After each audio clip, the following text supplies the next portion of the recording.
नेहा बेटा, जरा drawing room से सेंटर टेबल पर रखी मैगजीन देना। पढ़ूंगा तो थोड़ा टाइम पास हो जाएगा। उमा शंकर ने अपने कमरे से आवाज़ लगाई।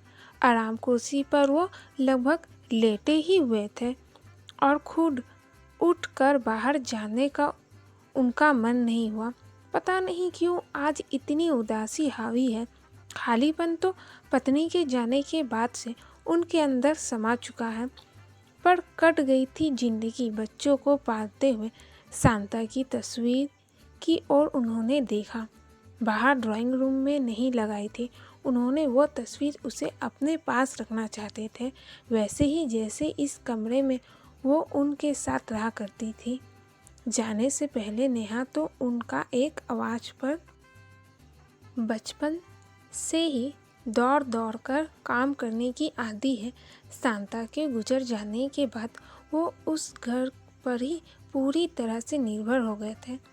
बेटा तो शुरू से ही उनसे दूर रहा था, पहले पढ़ाई के कारण हॉस्टल में और फिर बाद में नौकरी के कारण दूसरे शहर में। एक सहज रिश्ता या कहे कंफर्ट लेवल उसके साथ बन नहीं पाया था। हालांकि वो जब भी आता था पापा की हर चीज़ का ख्याल रखता था, ज़रूरत की चीज़ें जुटा कर जाता था ताकि पापा और नेहा को कोई परेशानी ना हो। बेटे ने जब भी उनके पास आना चाहा, ना जाने क्यों वो एक कदम पीछे हट जाते थे। एक अबूझ सी दीवार खींच दी थी उन्होंने। किसी शिकायत या नाराज़गी की वजह से ऐसा नहीं था और कारण वो खुद भी समझ नहीं पाए थे। और ना ही बेटा शांता की मौत की वजह वो नहीं था। फिर भी उन्हें लगता था कि अगर वो उन छुट्टियों में घर आ जाता तो शांता कुछ दिन और जी लेती। हॉस्टल में फुटबॉल खेलते हुए उसके पाँव में फ्रैक्चर हो गया था और उसके लिए यात्रा करना असंभव सा था। छोटा ही तो था, छठी क्लास में, घर से दूर था, इसलिए चोट लगने पर वो घबरा गया था। बार बार उसे बुखार आ रहा था और अकेले भेजना संभव नहीं था। और उमा शंकर शांता को ऐसी हालत में नन्ही नेहा के भरोसे उसे लेने भी नहीं जा सकते थे। ये मलाल भी उन्हें हमेशा सताता रहा कि काश वो चले जाते तो माँ जाते जाते अपने बेटे को देख तो लेती। वो 2 साल से कैंसर जूझ रही थी। तभी तो तरुण को हॉस्टल भेजने का निर्णय लिया गया था। यही तय हुआ था कि 2 साल बाद जब नेहा 5वीं जमात में आ जाएगी उसे भी हॉस्टल भेज देंगे। आखिरी दिनों में नेहा को सीने से चिपकाए शांता तरुण को ही याद करती रही थी। तरुण ने भी बड़े होने के बाद नेहा से कहा था, पापा मुझे लेने आ जाते या किसी को भेज देते तो मैं माँ से मिल तो लेता। नेहा जो समय से पहले ही बड़ी हो गई थी, इस प्रकरण से हमेशा बचने की ही कोशिश करती थी। बेकार में दुख को क्यों बढ़ाया जाए। किसकी गलती थी, किसने क्या किया, इसी पर अगर अटके रहोगे तो आगे कैसे बढ़ोगे। माँ को तो जाना ही था। दोष देने और खुद को दोषी मानना फिजूल है। तभी से वो उन दोनों के बीच की कड़ी बन गई थी, चाहे अनचाहे। पापा को लेकर हालांकि तरुण ने कभी भी विरोधात्मक रवैया नहीं रखा था और ना ही नेहा को लेकर कोई द्वेष था। मन में भाई बहन में खूब प्यार था और एक सहज रिश्ता भी। रूठना मनाना, लड़ाई झगड़ा और अपनी बातें शेयर करना, जैसा कि आम भाई बहन के बीच होता है। लेकिन पापा और भाई की यही कोशिश रहती कि उसके द्वारा एक दूसरे तक बात पहुंच जाए। यह कहना गलत ना होगा कि नेहा पापा और भाई के बीच एक सेतु का काम करती थी। उसके माध्यम से अपनी अपनी बात एक दूसरे तक पहुंचाना उन दोनों को ही आसान लगता था। कभी कभी नेहा को लगता था कि उसकी वजह से ही पिता पुत्र दो किनारों पर छिटके रहें। वो ऐसी नदी बन गई जिसकी लहरें दोनों किनारों पर जाकर बहाव को यहाँ वहाँ धकेलती रहती है, लेकिन दोनों किनारों के बहाव को चाह कर भी आपस में एक कर पाने में असमर्थ रही है। बचपन की बात अलग है, तब उसे उन दोनों के बीच माध्यम बनने में बहुत आनंद आता था। लगता था कि वो बहुत समझदार है। माँ भी बहुत हंसा करती थी कि देखो चुटकी को बड़ा बनने में कितना आनंद आता है। अरे अभी से क्यों इन पचड़ों में पड़ती है, बड़े होने पर तो जिम्मेदारियों की भारी भारी बोझ उठाने ही पड़ते हैं, वो अक्सर कहती। लेकिन उसे तो पापा और भाई दोनों पर रौब झाड़ने में बहुत मज़ा आता था। पर अब जिंदगी और रिश्तों के मर्म को समझने के बाद उसे एहसास हो चुका था कि उसका माध्यम बने रहना कितना गलत है। दूरियां तभी खत्म होगी जब वो बीच में नहीं होगी, पर उसके बिना जीने की कल्पना दोनों ही नहीं करना चाहते थे। नदी बस निवृत्त बहती रहे तो रिश्ता रिटेगा नहीं, सूखेगा नहीं। आवाज़ लगाने के बाद उमा शंकर को अपनी भूल का एहसास हुआ। नेहा तो अब है ही नहीं यहाँ, ये लीजिए पापा जी। अनुभा ने जैसे ही उनकी आवाज़ सुनी, मैगजीन लेकर तुरंत उनके कमरे में उपस्थित हो गई। पापा जी और कुछ चाहिए? उसने बहुत ही शालीनता से पूछा। नहीं, कुछ चाहिए होगा तो खुद ही ले लूँगा। भूल गया था पल भर कि नेहा नहीं है। तिरस्कार, कटुता, क्रोध मिश्रित तीक्ष्ण स्वर और चेहरे पर फैली कठोरता, इस तरह की प्रतिक्रिया और व्यवहार की अनुभव को आदत हो गई है। अब पापा उससे सीधे मुंह बात नहीं करते, कोई बात नहीं, पर वो अपना फर्ज निभाने में कभी पीछे नहीं हटती। अनुभा समझती है कि नेहा की कमी उन्हें खिलती है, इसलिए बहुत खिन्न रहने लगे हैं।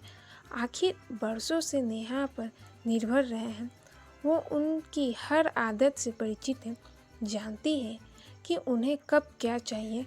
रिटायर होने के बाद से तो वे छोटी छोटी बातों पर ज़्यादा ही उखड़ने लगे हैं।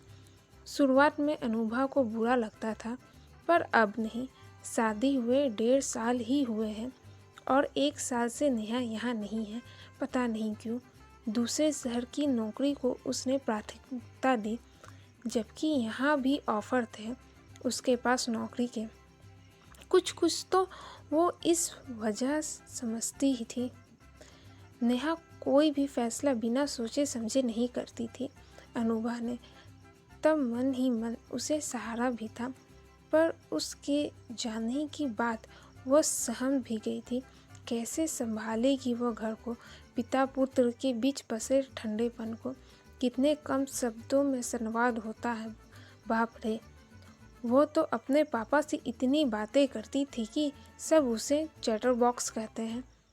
उसका भाई भी तो पापा से ही चिपका रहता है और माँ दिखावटी गुस्सा करती है कि माँ से तो तुम दोनों को कोई लगाव ही नहीं है, पर भीतर ही भीतर बहुत खुशी महसूस करती है। बच्चों का पिता से लगाव होना ज़्यादा जरूरी है, क्योंकि माँ से प्यार और आत्मीयता का संबंध सहज और स्वाभाविक ही होता है। उसके लिए प्रयत्न नहीं करने पड़ते। उस पर ठहरी वो एक विजातीय लड़की। बेटे ने लव मैरिज की, ये बात भी पापा को बहुत खटकती है। अनुभा जानती है वो तो नेहा ने स्थिति को संभाल लिया था, वरना तरुण उसे लेकर अलग हो जाने पर आमादा हो गया था। दोनों के बीच सेतुबंध रिश्तों पर किसी तरह पैबंद लगा दिया था। अनुभा भी शादी के बाद नेहा पर बिल्कुल निर्भर थी। ननद भाभी से ज़्यादा उनके बीच दोस्त का रिश्ता अधिक था। जब उसने तरुण से शादी करने का फैसला लिया था तो माँ के मन में आशंकाएं थी। इतने समय से नेहा ही घर संभालती आ रही है, पूरा राज है उसका, कहीं वो तुम्हारे अधिकारों से वंचित ना कर दे। तरुण भी तो उसकी कोई बात नहीं टालता है, जबकि है उससे छोटी। कहीं सास बनने की कोशिश ना करे, संभल कर रहना और अपने अधिकार ना छोड़ना। कुंवारी ननद वैसे भी जी का जंजाल होती है। अनुभा को ना तो अपने अधिकार पाने के लिए लड़ना पड़ा और ना ही उसे लगा कि नेहा निरंकुश शासन करना चाहती है। हनीमून से जब वे लौट कर आए थे और सहमे कदमों से जब अनुभा ने रसोई में कदम रखा था तो घर की चाबियों का गुच्छा उसे थमाते हुए नेहा ने कहा था, भाभी संभालो अपना घर, बहुत निभा ली मैंने जिम्मेदारियाँ, थोड़ा मैं भी जी लूँ। अरुण को पापा को जैसे चाहे संभालो पर मुझे मुक्ति दे दो। आपकी सहायता करने को हमेशा तत्पर रहूँगी। ऐसे टिप्स भी दूंगी जिनसे आप इन 2 मिसाइलों से निपट भी लेगी। बचपन से बड़े पैतरे अपनाने पड़े हैं तो सब दिमाग में रजिस्टर्ड हो चुके हैं। जब आपको दे दूंगी ताकि मेरा दिमाग खाली हो और उसमें कुछ नई और फ्रेश चीज़ें भरे। मुस्कुराते हुए जिस अंदाज से नेहा ने कहा था उससे अनुभव को जहाँ हंसी आ गई थी वहीं सारा भय भी दूर हो गया था। नाहक ही कुंवारी नंदों को बदनाम किया जाता है, उनसे अच्छी सहेली और कौन हो सकती है ससुराल में। उसके बाद नेहा ने जैसे एक बैंक सीट ले ली थी और अनुभव ने मोर्चा संभाल लिया था। पापा को अनुभव को दिल से स्वीकारने और बेटी जैसा सम्मान और स्नेह करने के लिए नेहा को यही सही लगा था कि वो एक दूरी बना ले। इससे नेहा पर पापा की निर्भरता कम होगी, साथ ही अनुभव को वो समझ पाएंगे और तरुण को भी। सेतु नहीं होगा तो खुद ही संवाद स्थापित करना होगा उन दोनों को। भाभी आप उन दोनों के बीच सेतु बनने की गलती मत करना। आपको बहुत कुछ नज़रअंदाज करना होगा। बेशक इन लोगों को लगे कि आप उनकी उपेक्षा कर रही है, नेहा ने कहा था तो अनुभव ने उसका माथा चूम लिया था। 2-3 साल ही तो छोटी है उससे, पर एक ठोस संभल उसे भी चाहिए होता ही होगा। लाओ तुम्हारे बालों में तेल लगा देती हूँ, अनुभव ने कहा था तो नेहा झट से अपने लंबे बालों को खोलकर फर्श पर बैठ गई थी। कोई पैम्पर करे तो कितना अच्छा लगता है। अनुभव ने उसे अपनी गोदी में लिटा लिया था। भाभी लगता है मानो माँ की गोद में लेटी हूँ। तरस गई थी इस लाड़ के लिए। लोगों को लगता है कि घर की सत्ता मेरे हाथ में है, इसलिए मैं खुश नसीब हूँ। किसी की हिम्मत नहीं कि रोके टोके, पर उन्हें कौन समझाए कि रोकना टोकना, प्रतिबंध लगाना या डांट सुनना कितना अच्छा लगता है। तब ये नहीं लगता कि हम किसी जिम्मेदारी के नीचे दबे हैं। दूरियां कभी कभी कितनी अच्छी हो सकती हैं। अनुभव को एहसास हो रहा था नेहा के जाने के बाद उसे बहुत दिक्कतें आई। पिता पुत्र के बीच अक्सर छाया रहने वाला मौन और बात बात पर पापा का उसे अपमानित करना, उसकी गलतियां निकालना और विजातीय होने के कारण उसकी सही बात को भी गलत ठहराना।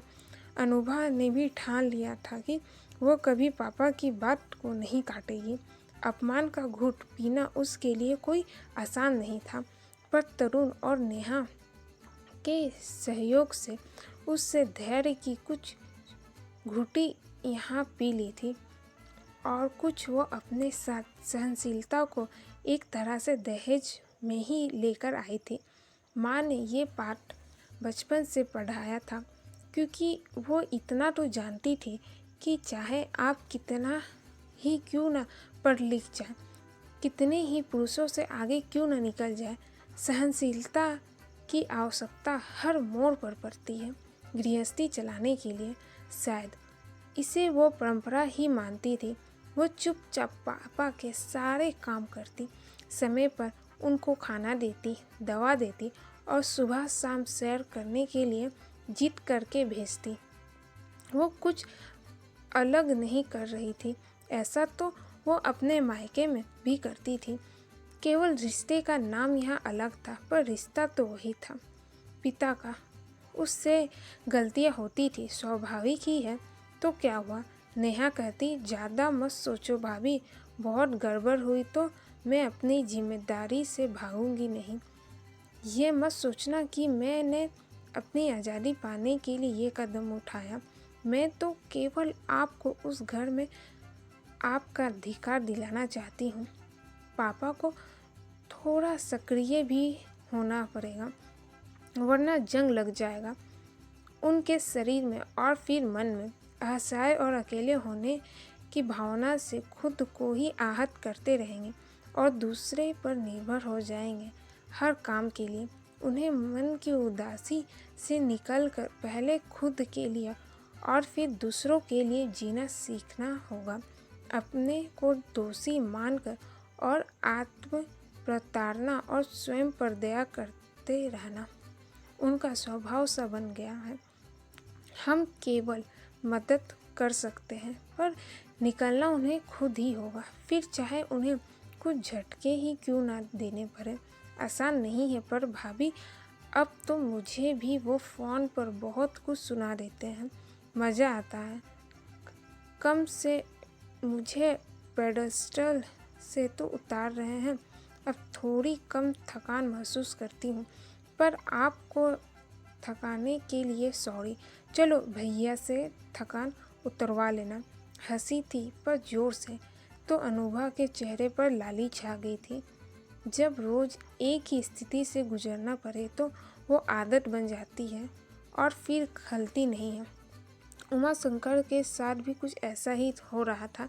देख रहे थे कि बेटा बहू उनका कितना ध्यान रखते हैं। बेटे के साथ संवाद बढ़ गया था, क्योंकि अनुभा ने सेतु बनने से साफ मना कर दिया था। फिर नाराज़गी करे तो भी किस बात पर? कब तक बेवजह नुक्स निकालते रहेंगे? जब वो पार्क से सैर करने जाते हैं तो देखते सुनते तो है कि बूढ़े माँ बाप के साथ कितना बुरा व्यवहार करते हैं बेटा बहू। कुछ तो खाने के लिए तरसते रहते हैं, ना समय पर खाना मिलता है, ना दवा, और पैसे के लिए भी हाथ फैलाते रहो। महानगरीय जीवन की त्रासदी से अवगत है वो। भाग्यशाली है कि उनकी दशा सुखद है। पेंशन का पैसा बैंक में ही पड़ा रहता है, जब जो चाहे खरीद लेते हैं, खर्च कर लेते हैं। तरुण तो एक बार कहने पर ही सारी चीज़ें जुटा देता है। नेहा नहीं है, तब भी जिंदगी मज़े से कट रही है उनकी। जब इंसान आत्ममंथन करने लगता है तो दिमाग में लगे जाले साफ होने लगते हैं। पिता पुत्र के बीच खींची दीवार धीरे धीरे ही सही दरकने लगी थी। बहू बेटी नहीं बन सकती, ये मानने वाले उमाशंकर उसे बहू का दर्जा देने लगे थे। उसके विजातीय होने के बावजूद नेहा ने जो दूरियां बनाई थी, वह अनुभा को, तरुण को उनके पास ला रही थी। नेहा। उमाशंकर ने जैसे ही आवाज़ लगाई तो उसे गले में ही रोक लिया। कमरे के भीतर ही सिमट गया नेहा का नाम। अनुभा, मैं आज शाम को खिचड़ी ही खाऊंगा, साथ में सूप बना देना अगर दिक्कत ना हो तो। रसोई के दरवाजे पर खड़े उमाशंकर ने धीमे स्वर में कहा। झिझक थी उनके स्वर में। समझती है अनुभा, वक्त लगेगा दूरियां खत्म होने में। एकाएक कदम की दूरी ही बेशक तय हो, पर शुरुआत तो हो गई है। वो इंतज़ार करेगी जब पापा उसे बहू नहीं बेटी समझेंगे। नेहा भी तो कब से उस दिन का इंतज़ार कर रही है। वो जानबूझकर आती नहीं है मिलने भी, कि कहीं पापा उसे देखकर फिर अनुभा की प्रति कठोर ना हो जाए। बहुत गलानी होती है कई बार भाभी, मेरी वजह से आपको इतना सब झेलना पड़ रहा है। कल जब अनुभा से बात हुई थी तो नेहा ने कहा था, गिल्ट फीलिंग से बाहर निकलो नेहा, सब ठीक हो जाएगा। आ जाओ थोड़े दिनों के लिए, तरुण भी मिस कर रहे हैं तुम्हें।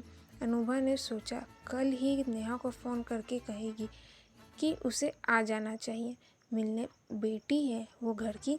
अनुभा को अधिकार दिलाने के चक्कर में अपना हक और अपने हिस्से के प्यार को क्यों छोड़ रही है वो तो कितना तड़प रही है सबसे मिलने के लिए। फ़ोन पर चाहे कितनी बात कर लो, पर आमने सामने बैठकर बात करने का मज़ा ही कुछ और होता है। सारी भावनाएं चेहरे पर दिखती हैं तब। अरे पापा, बिल्कुल बन जाएगा। मैं भी आज खिचड़ी ही खाऊंगा और साथ में सूप। वाह, मज़ा आ जाएगा। तरुण उनके साथ आकर खड़ा हो गया था। दोनों साथ साथ खड़े थे। अपनेपन की एक सौंधी खुशबू खिचड़ी के लिए बनाए तड़के के साथ उठी और अनुभव को लगा जैसे आज देहरी पार कर उसने सचमुच अपने घर में प्रवेश किया है।